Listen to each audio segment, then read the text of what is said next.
नमस्कार, स्नेहाज किचन मध्ये तुमचं स्वागत आहे। आज मी घासाची भाजी बनवणार आहे। तर त्यासाठी मी डाळ भिजत घातलेली आहे। डाळ मी अर्धा तास भिजवून दिलेली आहे। छान अर्धी वाटी डाळ घेतलेली आहे मी। घासाची भाजी मी छान स्वच्छ धुवून घेतलेली आहे। आता त्यातलं पाणी नितळून द्यायचं। लसूण मी थोडा छान मिक्सरला बारीक करून घेतलेला आहे किंवा तुम्ही ठेचून घेतला तरी चालेल। आता एक कढई गरम करायला ठेवलेली आहे। कढई गरम होत आलेली आहे।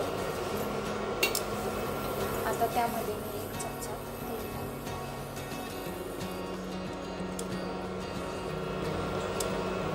पण त्यामध्ये त्याला जिरी मोहरीची फोडणी द्यायची।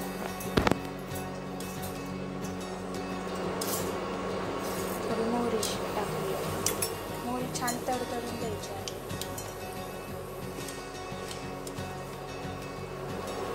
छान तडतडत आलेली आहे। आता त्यामध्ये थोडी जिरे टाकते।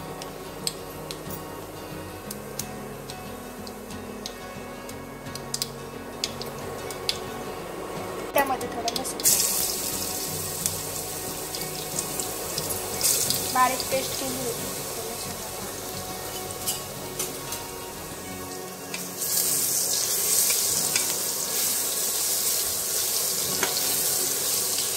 लसूण छान लालसर आता परतून घ्यायचा।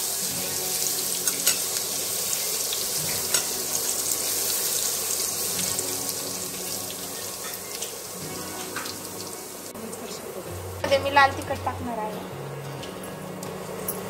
एक छोटासा चमचा लाल तिखट। तुम्हाला जसं तिखट पाहिजे तेवढं तुम्ही टाका। मध्ये मी भाजी टाकून घेणार आहे।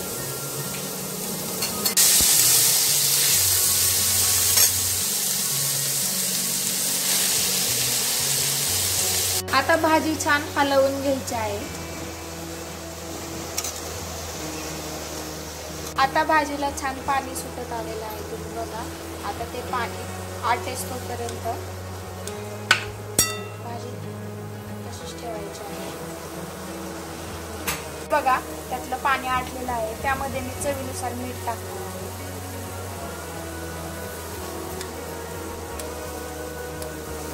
आता भाजी छान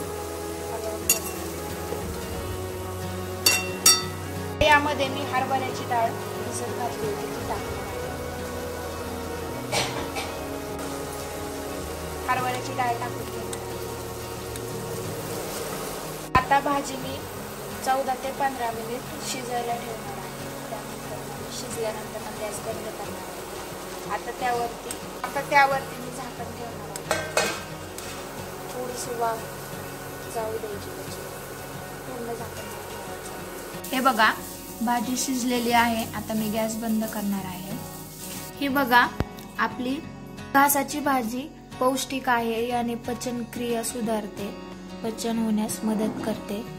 घासाची भाजी बनवून तयार झालेली आहे। छान झणझणीत झालेली आहे भाजी। तुम्ही पण ही रेसिपी ट्राय करा आणि कमेंट करून सांगा कशी झालेली आहे। व्हिडिओ आवडला असेल तर व्हिडिओला लाईक करा आणि अशाच नवनवीन रेसिपीसाठी स्नेहाज किचनला लाईक, शेअर, सबस्क्राईब करा। धन्यवाद।